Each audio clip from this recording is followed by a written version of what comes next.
भाई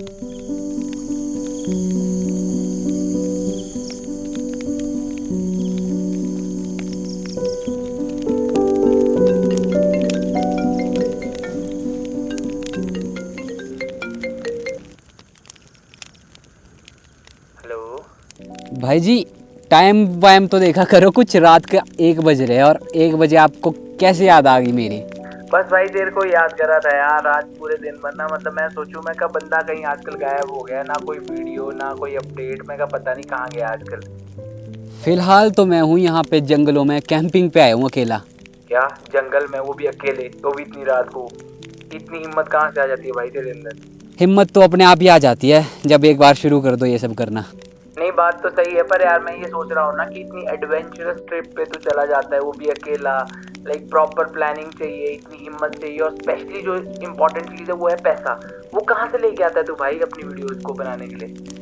मेरे को पहले आप ये बताओ ने कि आपको ये किसने बोल दिया कि घूमने के लिए पैसा चाहिए? तेरा क्या मतलब है कि बिना पैसे के जीरो बजट पे भी कहीं तू घूम सकता है?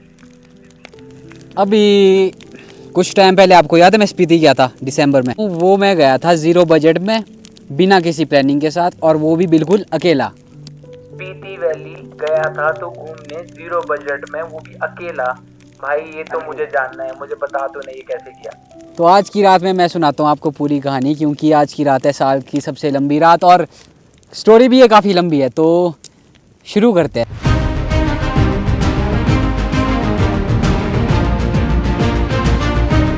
क्या हाल है? बढ़िया बढ़िया।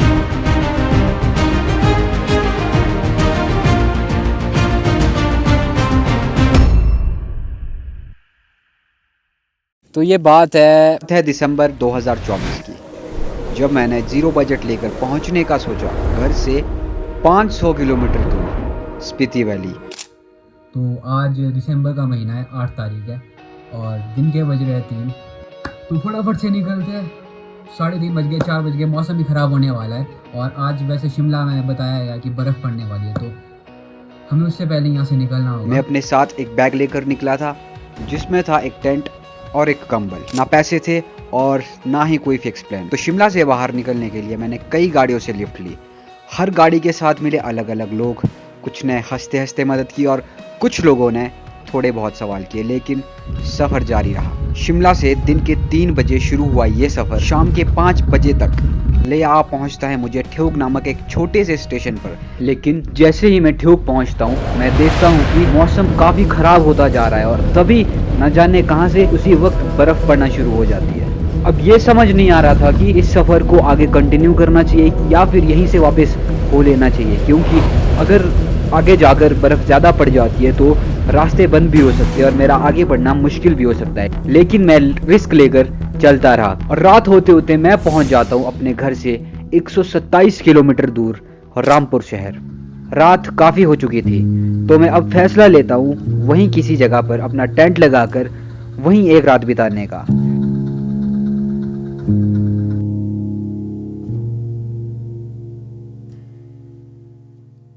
तो सुबह के बज रहे हैं 6 और मैं हूँ अभी रामपुर में और कुछ ऐसा नज़ारा है। और कल जो मेरी रात बीती वो बिताई मैंने इस जगह पे। ये एक जगह है सड़क के साथ में ही, मतलब ये एक जगह खाली पड़ी थी तो मैंने यहाँ पर अपना टेंट लगाया, कल रात यहीं से सोया। और अब मैं यहाँ से चल पड़ा हूँ रिकांगपिओ की तरफ और देखते अगर कोई लिफ्ट मिलती है। वैसे गाड़ियाँ तो नज़र एक भी नहीं आ रही है रोड पे, तो अगर लिफ्ट मिलती है तो जल्दी पहुँच जाएंगे। सुबह की ठंडी हवाओं के साथ मैं अपना सफ़र दोबारा शुरू करता हूँ और आज पहुँचना था मुझे यहाँ से 150 किलोमीटर दूर खाब नाम की एक जगह पे। खाब से थोड़ा सा दूर एक गांव पड़ता है जिस गांव का नाम है नमगिया।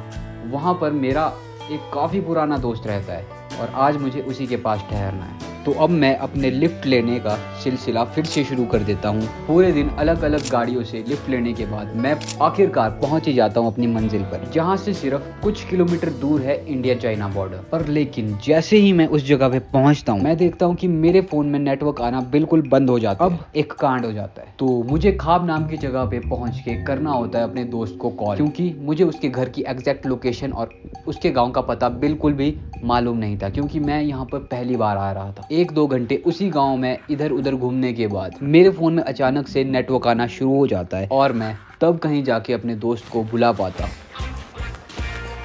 तो फाइनली मैं पहुंच चुका हूं यहाँ पे भाई के साथ। भाई की क्या हाल है? बढ़िया बढ़िया। मैं पहुंच चुका हूँ नमगिया गांव, जो है किन्नौर के कुछ आखिरी गांव में से एक गांव। और हमारे साथ है यहाँ पे भाई जो यहीं के लोकल है, यहीं रहते हैं। तो भाई जी क्या चला है आजकल नमगिया में? क्या चलना भाई जी, दिसंबर का महीना है, ठंड ठंड काफ़ी है। तो आज हम करेंगे ये कि पूरा ये गांव घूमेंगे और इसके साथ में कुछ किलोमीटर, कितने किलोमीटर आगे जाके तिब्बत है इसी सीमा आती है। पहाड़ के पीछे। मतलब ये जो तुम ऊपर गांव देख सकते हो, इस पहाड़ के पीछे ही बिल्कुल तिब्बत लगता है। तो बहुत सारी स्टोरीज़ है इनके। भाई कल सुना रहे थे अपने घर पे कि ऐसा हुआ था वैसा हुआ था। तो कहीं आराम से बैठेंगे, वो स्टोरीज़ आपके साथ वो शेयर करेंगे और फिर मिलते हैं आपको थोड़ी देर में आता हूँ। और फिर वो मुझे अपने साथ ले चलता है अपने गांव। तो मैं नमगिया गांव जैसे ही पहुंचता हूँ, मेरा दोस्त मुझसे कहता है कि आपको मैं कल गांव दिखाऊंगा, आज आप ऐसा करो कि शाम हो चुकी है, आज आप रेस्ट करो, हम दोनों कल सुबह उठ के गांव देखेंगे। तो मैं भी काफ़ी थक चुका था, तो कुछ खा पी कर मैं सीधा अपने बिस्तर में जाकर सो जाता हूँ और फैसला लेता हूँ कल गांव एक्सप्लोर करने का।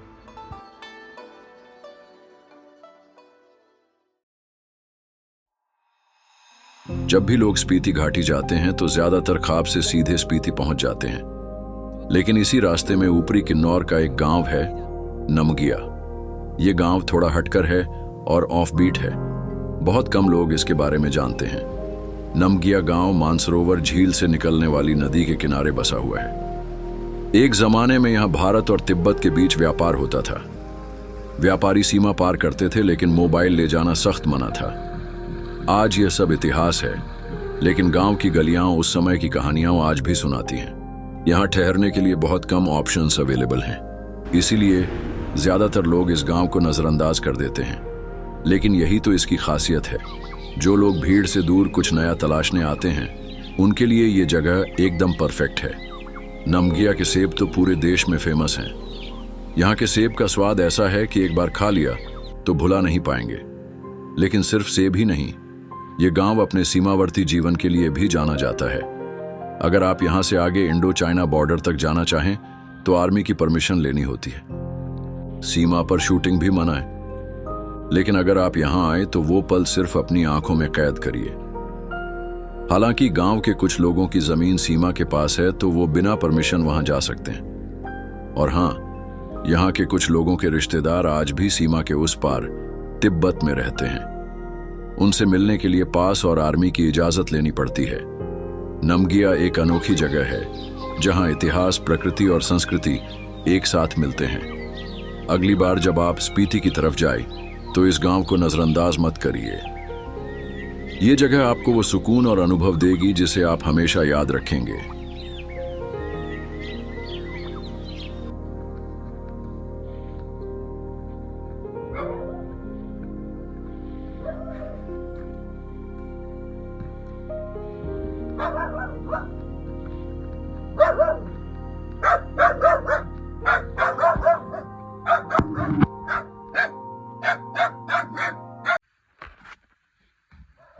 तो ये रहा रूम जहाँ मैं कल रात रुका था। तो मेरा आर्मी वालों से परमिशन लेकर इंडो चाइना बॉर्डर देखने का प्लान बन ही रहा होता है, लेकिन तभी मेरे को पता चलता है कि जिस भाई के घर पे मैं रुका हुआ हूँ, उन लोगों का प्लान है आज यहाँ से नाको जाने का, जो यहाँ से लगभग 30 से 40 किलोमीटर दूर है। और वो मुझे भी साथ चलने के लिए बोल देते हैं। तो मुझे अपना ये बॉर्डर देखने का प्लान आज कैंसिल करना पड़ता है और अपना सामान पैक करके इनके साथ निकल जाना होता है यहाँ से नाको की तरफ। और आज वैसे भी मुझे रात होते होते काजा तो किसी भी हाल में पहुँच नहीं था, और काजा है यहाँ से 150 किलोमीटर दूर। और अगर मैं रात होने से पहले काजा नहीं पहुँचा या मुझे टाइम से लिफ्ट नहीं मिली, तो मुझे कहीं बीच में ही अपना टेंट लगाकर सोना पड़ेगा, जो ऐसी वेदर कंडीशन में बहुत ख़राब हो सकता है, क्योंकि स्पीति का जो एवरेज टेम्परेचर है वो आजकल के महीनों में -20 to 25 डिग्री सेल्सियस तक जा रहा है। तो आज तो मेरा मौत को टक से छूकर वापस आने का कोई प्लान नहीं है, इसलिए मेरे को आज किसी भी हालत में शाम होते होते काजा पहुंचना है। एक बार अगर मैं काजा पहुंच जाता हूं तो वहां पर काफ़ी लोग हैं जिनके पास मैं रुक सकता हूं, ठहर सकता हूं। लेकिन अभी प्रॉब्लम ये है कि काजा यहाँ से काफ़ी दूर है, और अगर मुझे कंटिन्यू लिफ्ट भी मिलती है तो मुझे 6 से 7 घंटे लग जाएंगे यहाँ से काजा पहुँचते पहुँचते, जो अपने आप में ही एक चुनौती है। तो अब देखना ये होगा कि मैं काजा पहुँच पाता हूँ या फिर मुझे कहीं बीच में ही रुककर अपना टेंट लगाकर आज की रात सड़कों पे ही बितानी पड़ती है।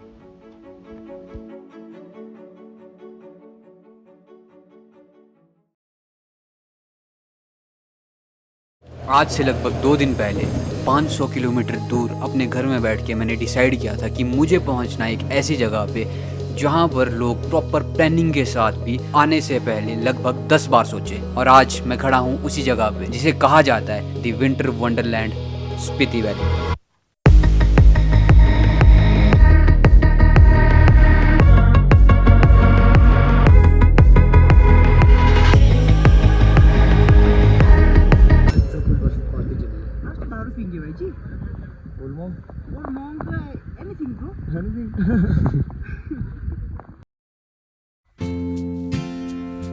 तो मैं जैसे तैसे काफी गाड़ियों से लिफ्ट लेकर कल रात 10 बजे पहुंच जाता हूं स्पीति के मेन टाउन काजा।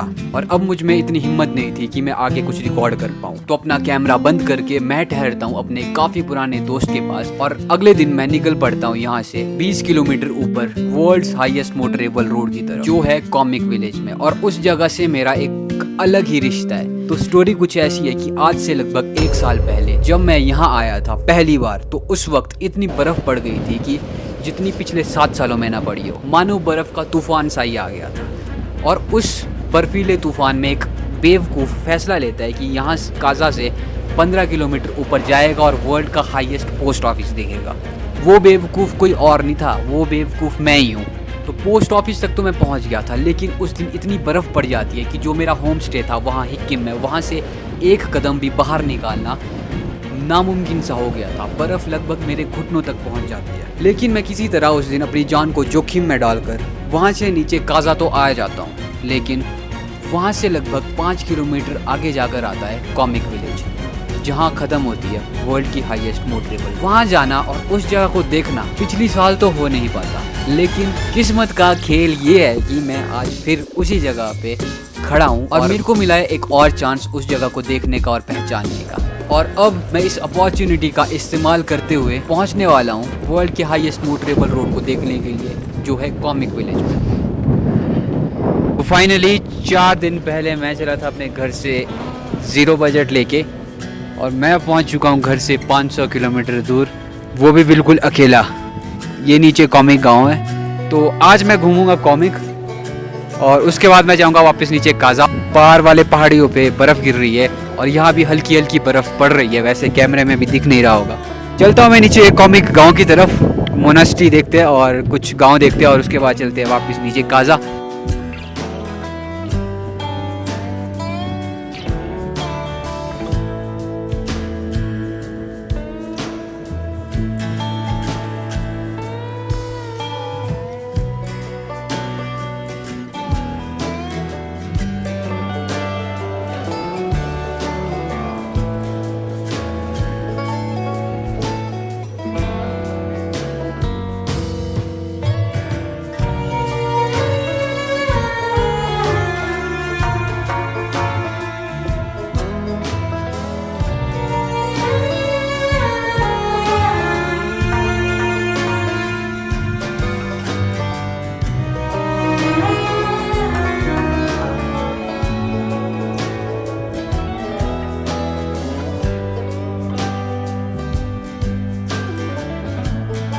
सकते हो यहाँ पे अभी कितनी ठंड हो रही होगी।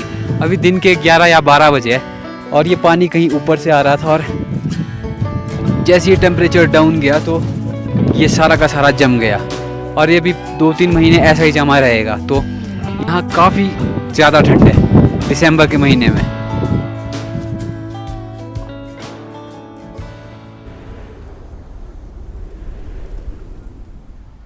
तो यहाँ तक तो मैं आया था एक पिकअप से लिफ्ट लेकर, और अब मैं यहाँ से वापस जाने वाला हूँ इन टूरिस्ट्स के साथ जो यहाँ घूमने आए थे।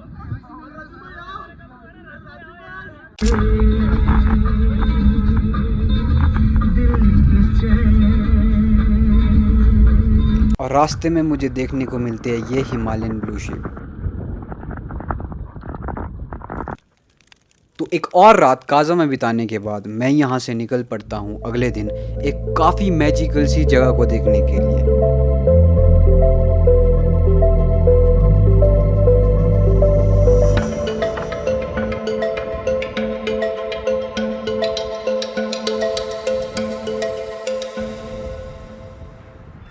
और वो जगह है की मोनेस्ट्री।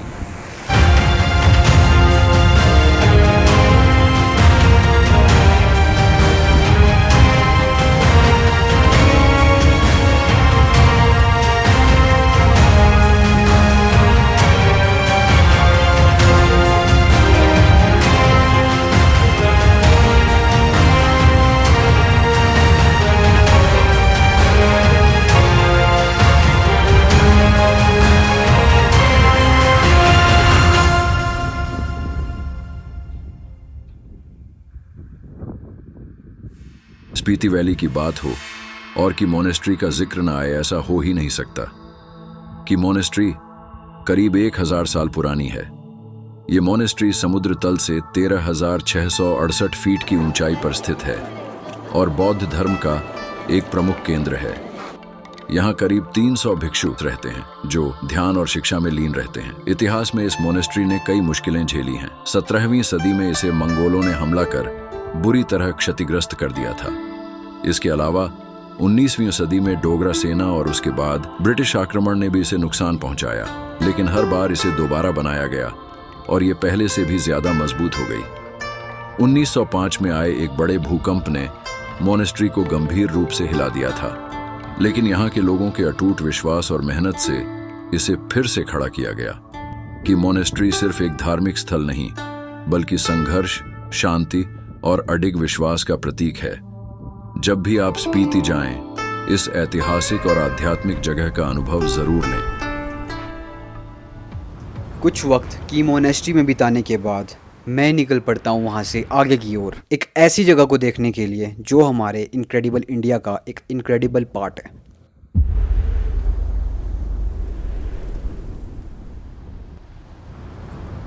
दोस्तों, अगर आप एडवेंचर के शौकीन हैं तो स्पीति वैली का चिचम ब्रिज आपकी बकेट लिस्ट में होना चाहिए। ये भारत का सबसे ऊंचा सस्पेंशन ब्रिज है जो 13,596 फीट की ऊंचाई पर बना है। ये ब्रिज 2 गांवों चिचम और किब्बर को जोड़ता है और नीचे वहाँ है गहरी खाई जो रोमांच को कई गुना बढ़ा देती है। पहले यहाँ लोग खतरनाक झूला सिस्टम से खाई पार करते थे। सोचिए कितना डरावना रहा होगा, लेकिन अब इस मजबूत पुल पर चलते हुए आपको लगता है जैसे आप हवा में तैर रहे हों। और दोस्तों, एक और मज़ेदार बात, इस पुल के नीचे की गुफाएं स्नो लेपर्ड यानी बर्फीले तेंदुओं का घर हैं। तो अगली वीडियो में मैं आपको इन गुफाओं और स्नो लेपर्ड्स की दुनिया दिखाने वाला हूं। तब तक इस रोमांच को महसूस करें और जुड़े रहें। ये सब तो थी पहली बात। दूसरी बात ये कि एक कांड हो गया है। कांड ये है कि जब मैं की मोनेस्ट्री से चिचम की तरफ आ रहा था, ब्रिज की तरफ आ रहा था, तो मैंने रास्ते में एक छोटी सी लिफ्ट ली और वो छोटी सी लिफ्ट मेरे को बहुत बड़ी पड़ गई, क्योंकि जब मैं उस गाड़ी से उतरा तो मैं उस गाड़ी में अपना ट्राइपॉड भूल गया और अब मेरे को ट्राइपॉड ढूंढने सामने एक गांव जाना पड़ेगा, क्योंकि वो जो गाड़ी है वो भी उसी गांव तक गई है जितना मेरे को पता है। तो जितना अभी तक प्लान किया था सारा। तो एज अ सोलो ट्रैवलर मेरा ट्राइपॉड मेरे लिए काफ़ी इम्पॉर्टेंट था। तो शाम होने वाली थी तो मुझे जल्दी जल्दी डिसाइड करना था कि आगे क्या करना है। तो अब मैं डिसाइड करता हूँ कि यहाँ से चिचम गांव जाता हूँ और उस गाड़ी को ढूंढकर वहाँ से ट्राइपॉड लेकर आता हूँ। तो ये है आपका सामने चिचम गांव। अब चिचम गांव में मेरे को ढूंढनी है ऑल्टो, और ऑल्टो ढूंढने के बाद मेरे को ढूंढना है बंदा। और मैं अपना सामान छोड़ के आ गया हूँ वहाँ नीचे जो ब्रिज था। तो चलते फटाफट बंदा ढूंढते हैं।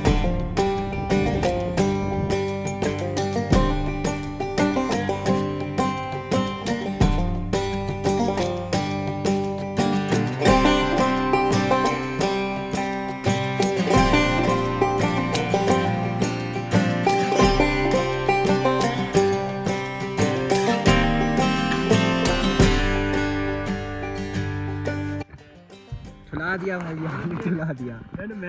रुक जाओ यार। तो ये थी वो गाड़ी जहाँ पे मेरा सामान छूट गया था। और ये भैया कैसे हो, देख लिया था आपने सामान?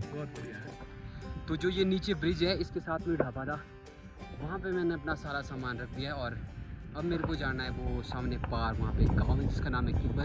किब्बर में ही रुकना है। किब्बर में कहीं इस पॉइंट पे, यहाँ पे मेरे को अपना टेंट लगाना है, क्योंकि जो ये वाली बेल्ट है ना यहाँ पे पूरी, यहाँ पे स्नो लेपर्ड सबसे ज़्यादा दिखता है। चिच्चम गांव से अपना ट्राइपॉड लेकर लौटने के बाद मैं देखता हूँ कि कुछ ही टाइम बच चुका है सूरज ढलने में। वक्त कम था और मुझे आज जहाँ पहुँचना था वो जगह दिन में भी खतरे से खाली नहीं है। आज रात मैं रुकने वाला था किब्बर और चिचम के बीच की घाटी में। कहा जाता है कि इस घाटी के किनारे कुछ गुफाएं हैं जिसे माना जाता है स्नो लेपर्ड का ठिकाना। यहाँ से सबसे नज़दीकी गांव है 2 किलोमीटर दूर, और इस ठंडे मौसम में मैं डिसाइड करता हूँ इस जगह पे स्नो लेपर्ड की टेरिटरी में कैंप लगाने का, और वो भी तब जब रात में टेम्परेचर गिर जाता है -30 डिग्री के अराउंड। ये केवल मेरे लिए एक चुनौती नहीं है, बल्कि एक ऐसा एक्सपीरियंस होने वाला है जो मैं पूरी लाइफ टाइम याद रखने वाला हूँ, और इस एक्सपीरियंस को मैं रिकॉर्ड करके अपने YouTube चैनल पे डालूंगा। तो ज़रूर उस वीडियो को भी देखना, और उस वीडियो में मैं आपके साथ शेयर करूंगा कि -30 डिग्री में क्या मैं सर्वाइव कर पाता हूँ ऐसी जगह पे जहाँ दूर दूर तक ना कोई इंसान है ना कोई जानवर। इसी के साथ साथ मेरा दूसरा टारगेट है स्नो लेपर्ड को अपने कैमरे में कैद करना। तो क्या मैं ये सब करने में कामयाब हो पाता हूँ या नहीं, ये तो वक्त ही बताएगा।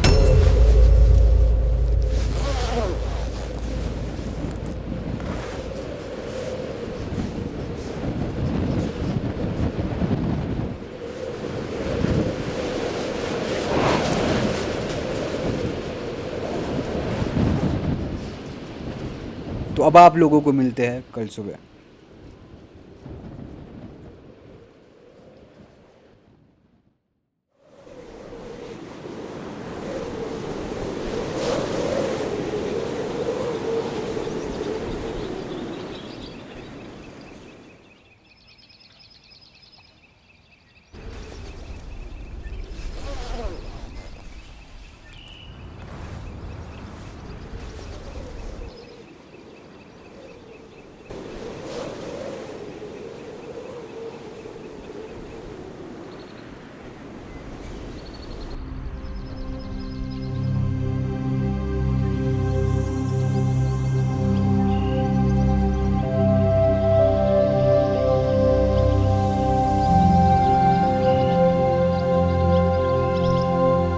घर से 500 किलोमीटर दूर ज़ीरो बजट के साथ कल रात -27 डिग्री में एक टेंट के अंदर सोने के बाद मेरा जो जिंदा ये शरीर है ये कहना चाहता है कि बस बहुत हो गया अत्याचार, अब मेरे को घर ले चल। तो जी ये थी मेरे ज़ीरो बजट की कहानी। इसमें हर टाइम, हर जगह, हर कदम पे कुछ नया था और अलग था, मतलब अलग सा एक्सपीरियंस हुआ बिल्कुल। अभी तक मेरे को लगा था कि घूमने के लिए पैसों की ज़रूरत होती है, पर इस ट्रिप के बाद मेरे को पता क्या लग रहा है, घूमने के लिए पैसे नहीं चाहिए, घूमने के लिए चाहिए हिम्मत। और खुद पे अगर बंदे को यकीन हो तो बंदा कहीं भी जा सकता है, कहीं भी पहुंच सकता है और कुछ भी कर सकता है। जीरो बजट पे भी ट्रिप हो सकती है, मैंने कभी सपने में भी नहीं सोचा था भाई। पर मैं जितना इंस्पायर हुआ हूँ ना तेरी बातें सुन के, तेरी पूरी कहानी सुन के, तो अब मुझे लगता है कि मुझे भी एक ट्रिप पे चले जाना चाहिए। जाओ जाओ, आराम से जाना जहाँ भी जाओगे। बस ये याद रखना कि अगर कहीं फंस जाओ ना तो कभी भी मदद मांगने से नहीं डरना, और ऊपर वाला तो साथ है ही। क्यों? बिल्कुल भाई, बिल्कुल बिल्कुल। अब मैं सो रहा हूँ भाई, बस आप भी अपना ध्यान रखो और मिलते हैं जल्दी। चलो ठीक है, रखो आप अपना ध्यान। Okay bye.